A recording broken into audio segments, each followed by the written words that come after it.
You walk into a crowded room. The lights are bright. People are laughing, talking over one another. For a heartbeat, every face seems to glance at you. What happens inside you in that moment? For some, it's a spark. The room feels alive, like a stage waiting for them to step forward. For others, it's a weight. The air feels heavy, the noise too sharp, the eyes too many. You think it's just your mood, a random preference, but it's not.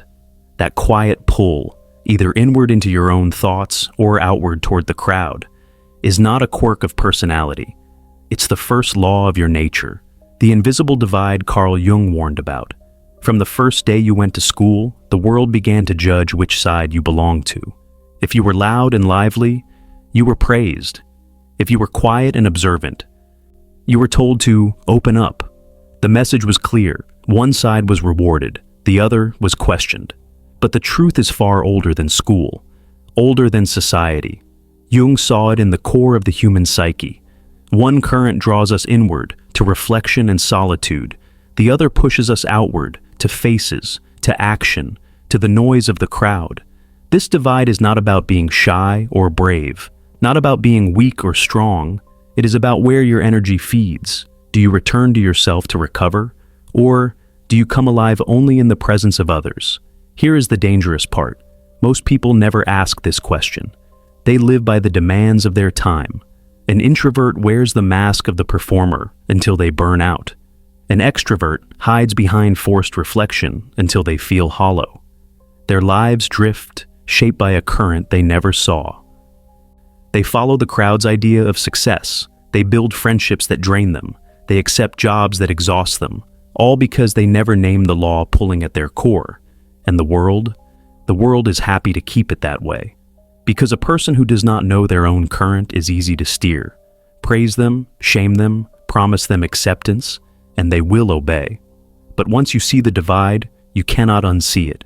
You begin to notice it everywhere, in the leaders who crave applause, in the thinkers who retreat from the noise, in the way whole cultures rise and fall, depending on which current dominates an age.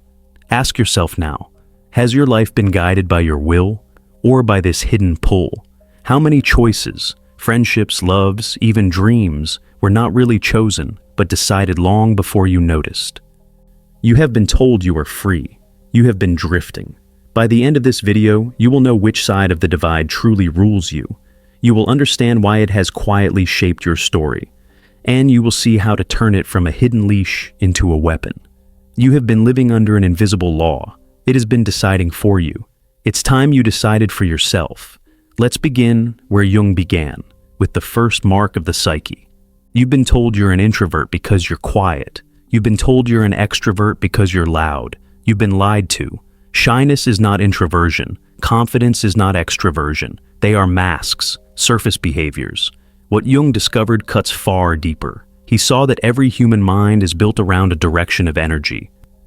Some of us draw energy from the inner world, thoughts, images, memory.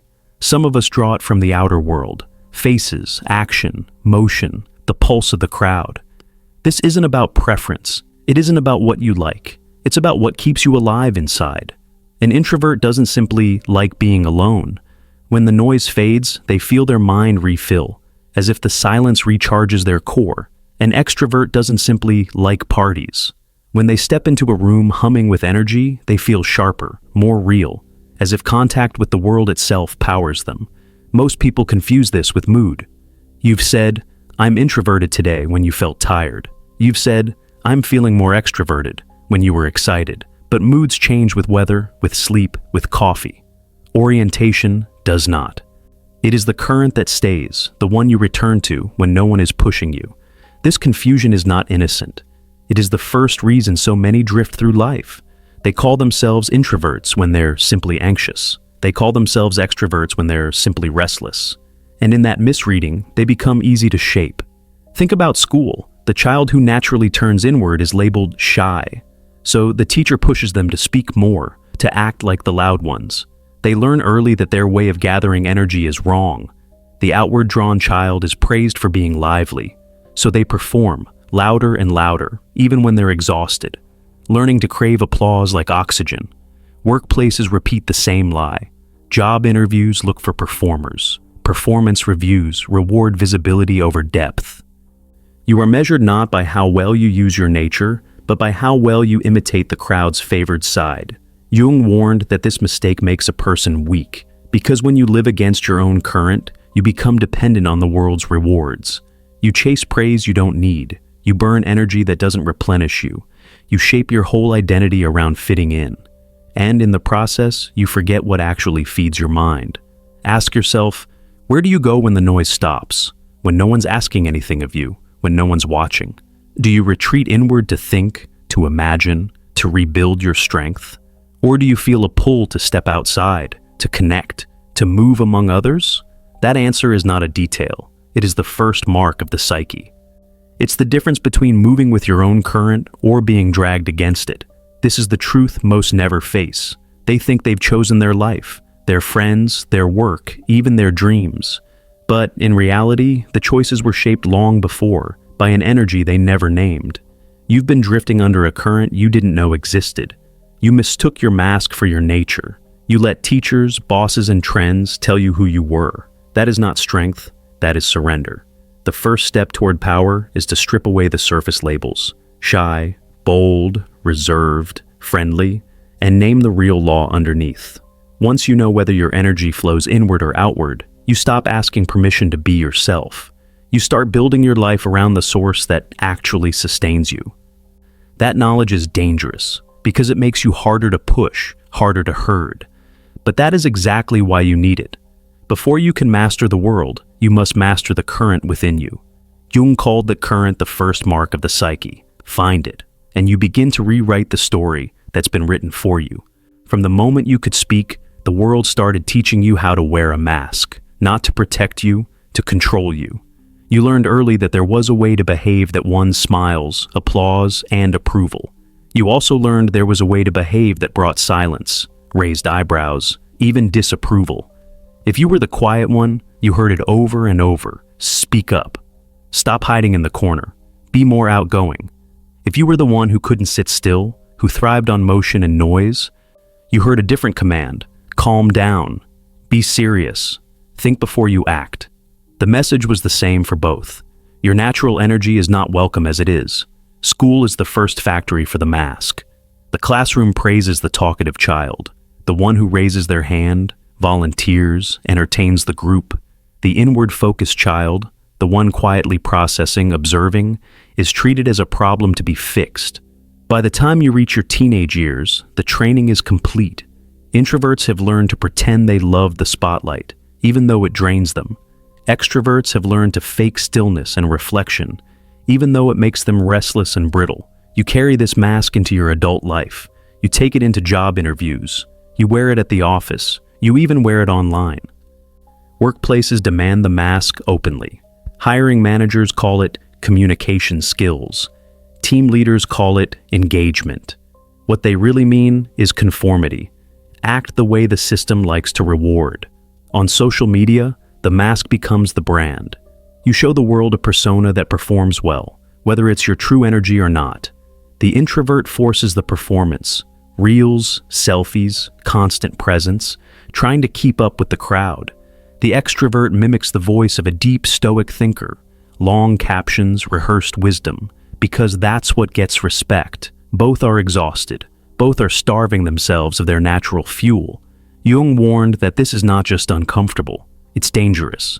When you betray your true orientation long enough, you lose the sense of where your power comes from.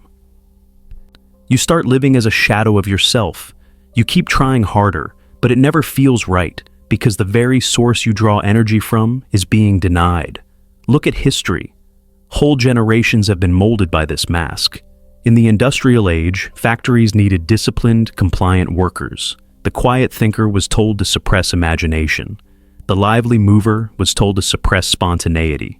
In the corporate era, success was modeled as the charismatic extrovert who can sell, persuade, lead the crowd. The inward-focused were labeled weak or antisocial, even when their insights could have built better systems. And today, we glorify the performer on social media. Always on, always sharing, always chasing validation. We shame the person who disappears for a week to think. But the crowd never notices how often the performer burns out, and how often the quiet one secretly carries the deeper ideas. Ask yourself, how many times have you acted against your own current just to fit in? How many opportunities did you chase because someone said you should, only to feel hollow when you got them? How many friendships or jobs have you kept just to look normal, while feeling your energy slowly drain? This is the true cost of the mask. It doesn't just waste your time, it wastes your power. The world rewards the mask because it makes you predictable. Predictable workers, predictable consumers, predictable voters. The world is more comfortable when you behave like everyone else. But that comfort comes at your expense. You trade the power of your real nature for applause that never lasts. You keep the approval, but lose the source of your strength. The moment you see this, truly see it, something inside you begins to break free. The shame turns into anger, not reckless anger. A quiet, focused anger at the years spent living as someone you were not. You cannot keep the mask and keep your strength. One has to go. And once you start tearing the mask away, the world will try to push it back on. Because a person who lives by their true current is harder to manage, harder to manipulate, harder to break. That is why knowing your true orientation is not just self-help, it's self-defense. The mask was never for your protection. It was for your containment. Now you can begin to walk without it and claim the energy that was always yours. Every strength you carry casts a shadow. Introversion and extraversion are not virtues. They are powers, and every power can corrupt its owner. Jung warned of this again and again. He saw that the danger is not in which side you belong to, but in becoming one-sided. Unbalanced energy is a door left unlocked, for others to walk in and rule you. The introvert who never steps out of the mind becomes trapped inside it, withdrawn, suspicious, resentful of the outer world, lost in thought, building castles of theory, but too afraid or too bitter to bring any of it into action. What once was deep reflection hardens into paralysis. Their silence becomes not wisdom, but hiding. Their solitude turns into a cage. The extrovert who never turns inward is just as lost, only in the opposite direction. Restless, addicted to applause, hungry for attention, approval, motion. The moment the crowd's eyes turn away, they feel empty. Their charm becomes a mask they can't take off. Their strength, action, and connection decays into shallowness, into endless movement without aim. Jung saw that both these unbalanced states make a person easy to control. The withdrawn introvert hides in thoughts and avoids the world. They surrender their power to anyone bold enough to act. The approval-hungry extrovert moves with the crowd. They surrender their power to whoever commands the crowd. Rulers and propagandists have always understood this, even without knowing Jung's terms. Look back at history. Leaders who wanted docile subjects praised conformity and shamed independent action, and the timid introverts retreated further. Leaders who wanted obedient armies stirred up the crowd's emotions, and the extroverts marched in lockstep, cheering as they gave up their will. Modern life hasn't changed the game, it has perfected it. Social media feeds the extroverts' craving for constant reactions, likes, hearts, views, until their sense of self hangs on a number on a screen. The same platforms feed the introvert's craving for safe distance, endless scrolling, consuming but not acting, until they become ghosts, spectators of their own lives. Ask yourself honestly, which trap do you lean toward? Do you hide in endless thinking, mistaking it for wisdom? Or do you chase endless motion, mistaking it for progress? This is the shadow of your orientation. If you refuse to see it, it will rule you. It will quietly decide your limits. It will make you predictable, and predictable minds are the easiest to manipulate. That is why the first real step toward power is not celebrating your type, but facing its dark side. The part you try to excuse. The part you tell yourself is just how I am. That is the part that leaves you open to control. There is no freedom in staying only what you are. Freedom begins when you see the shadow your nature casts, and you learn to master it. The world has enough people playing their type to the extreme. The quiet ones who never act, the lively ones who never think. Both are tools waiting for someone else's hand. If you feel the sting of these words, good. That sting is the alarm that tells you where the chain is fastened. You were not born to be ruled by your own default setting. You were meant to know it, own it, and then rise above it. Jung's warning was simple. If you stay one-sided, you remain a fragment, and fragments are easy to move. But the moment you turn to face your shadow, you stop being predictable. You stop being easy to steer. You start becoming whole. And a whole human being is the hardest thing in the world to control. You've heard the phrase, be yourself. It sounds simple. It isn't. Because the self you think you are, your dominant side, is only half of you. Jung called the journey to the whole self-individuation. And here is the hard truth he gave. To grow into a complete, self-directed being, you must walk into the part of yourself you've always avoided. If you are an introvert by nature, you cannot stay in the safety of your inner world forever. You must learn to step into action, to reach out, to move among others. If you are an extrovert by nature, you cannot live only in the noise and the eyes of others. You must learn to turn inward, to think deeply, to endure the silence. This is not a small adjustment. It feels like crossing a line you swore you'd never cross. It feels unnatural, even dangerous, because it asks you to develop the very skill your nature resists. That is why most never pass this test. The introvert stays hidden, convincing themselves that reflection is enough. The extrovert stays busy, convincing themselves that action is enough. Both remain one-sided, and both remain trapped. But the rare ones who do the hard work, they change. The inward thinker who forces themselves to speak, to act, to lead, gains reach without losing depth.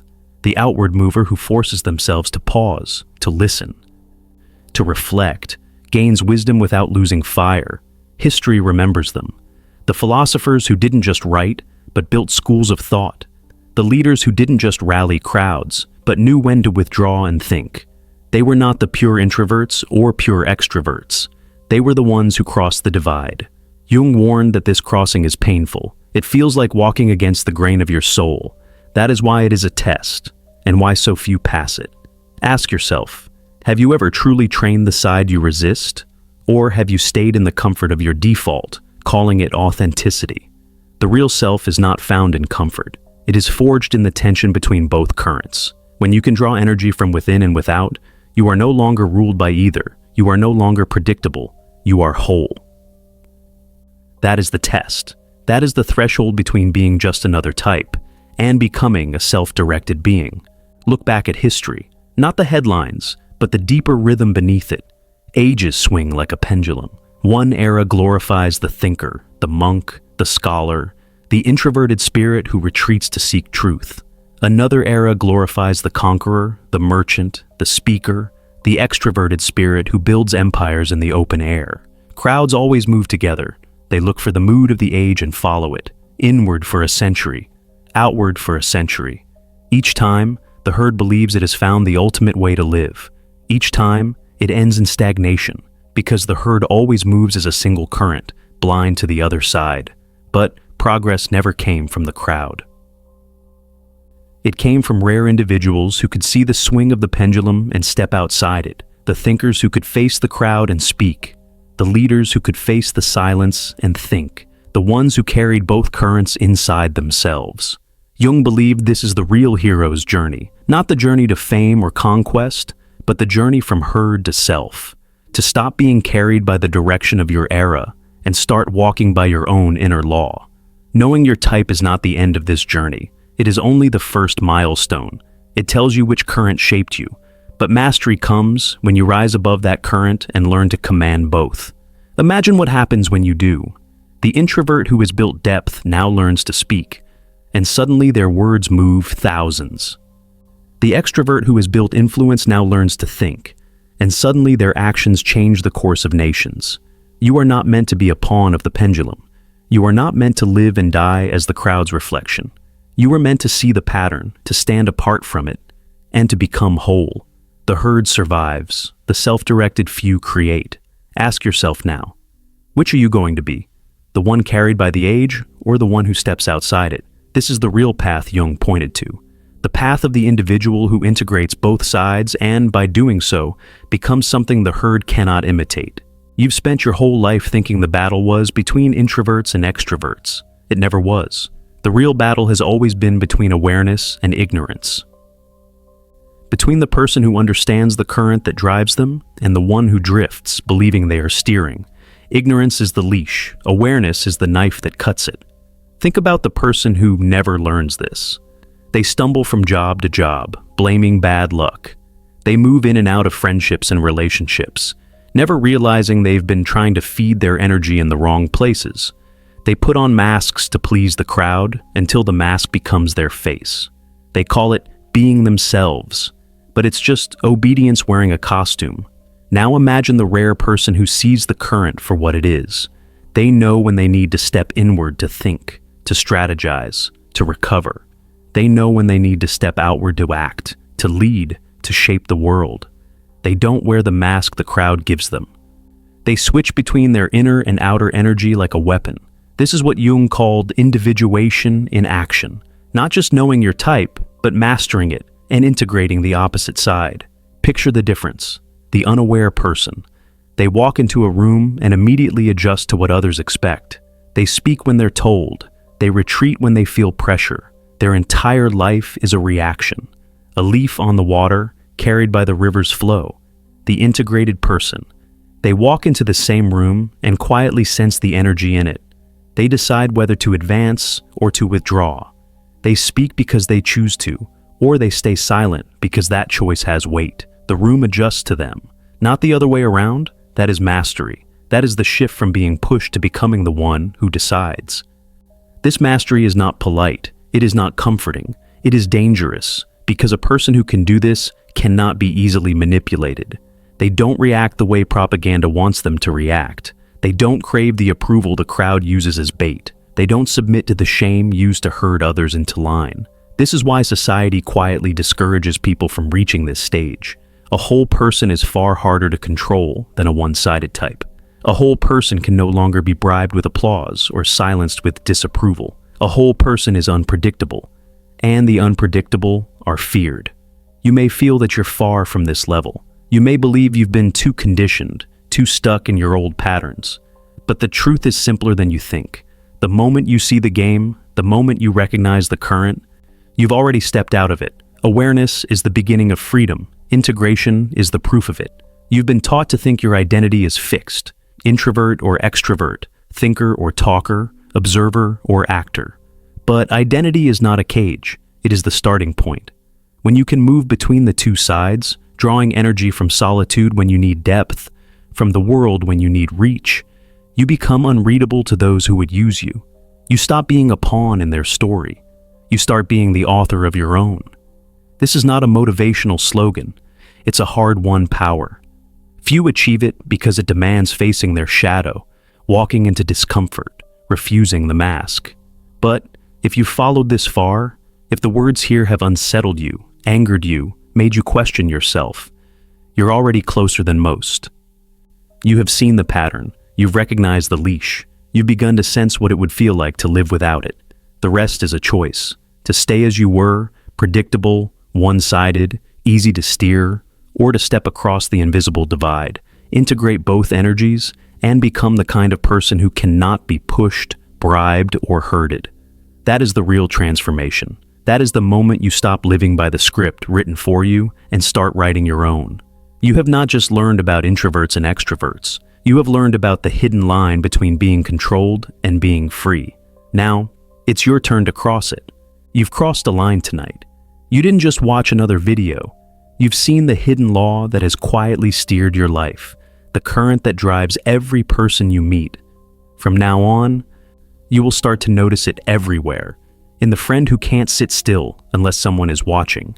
In the colleague who grows sharper only in silence. In the leader who feeds on applause. In the thinker who hides from action. You will see the current beneath their words. You will see the mask they wear. And you will remember you've taken the mask off.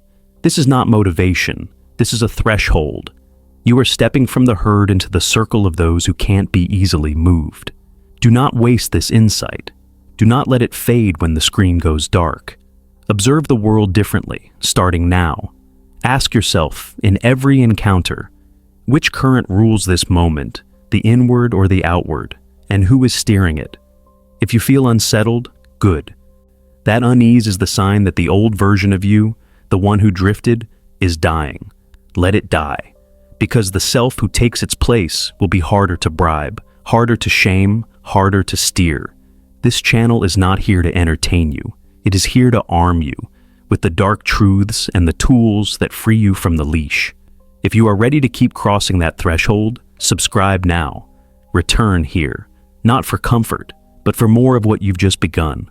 The work of becoming whole, unreadable, and free. The herd will always be there.